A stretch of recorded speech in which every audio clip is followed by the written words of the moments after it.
Got a question on scholarship negotiations. The best strategy is having a higher LSAT score.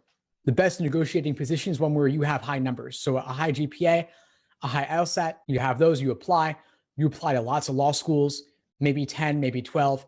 I was teaching an online class the other week and somebody had only applied to 3 law schools. And that's definitely limiting your options, of course, because you can't play them off each other. I'd say apply to 10, even if you only want to go to 5 of them.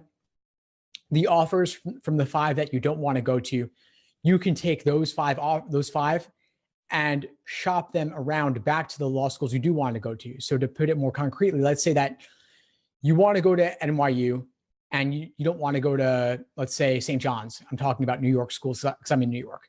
NYU is a top 5 school. St. John's is ranked kind of lower down the totem pole. So you apply to many law schools. You say to NYU, I really want to go to you, but St. John's gave me a full ride. And they'll say, well, St. John's isn't that high ranked. And you'll come back and say, but I need money and I can't take on all that debt. And they'll say, well, your LSAT score is great. Your GPA is pretty good. We'll give you a bit more. Or maybe NYU won't get negotiate, but Fordham will. Fordham's ranked 39, not as high as NYU, but still better than St. John's. And so for that reason, I think that having some options, being able to go to one school with another school's offer, that's really what gives you the best negotiating power. It's options. It's having that potential to go somewhere else if they don't give you what you want. So the strongest position is high LSAT, high GPA, and applying to lots of schools so that you get lots of offers. That's really the best way to go about it. And obviously, don't try to be a tough, hardball, type A, rude negotiator. Be matter of fact, be professional, and just show them what you have to offer and what other schools are offering you.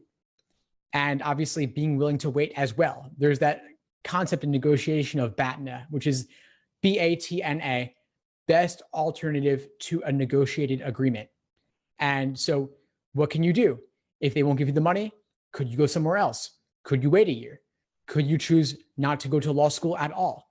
Those are all perfectly valid options that you might want to consider. And so tell law schools your situation and tell them maybe about your undergraduate debt, and they'll help you out a little bit. But I think that not enough people negotiate, and very few people actually do pay sticker price for tuition though. So if you're paying sticker price, you are subsidizing all the people who are not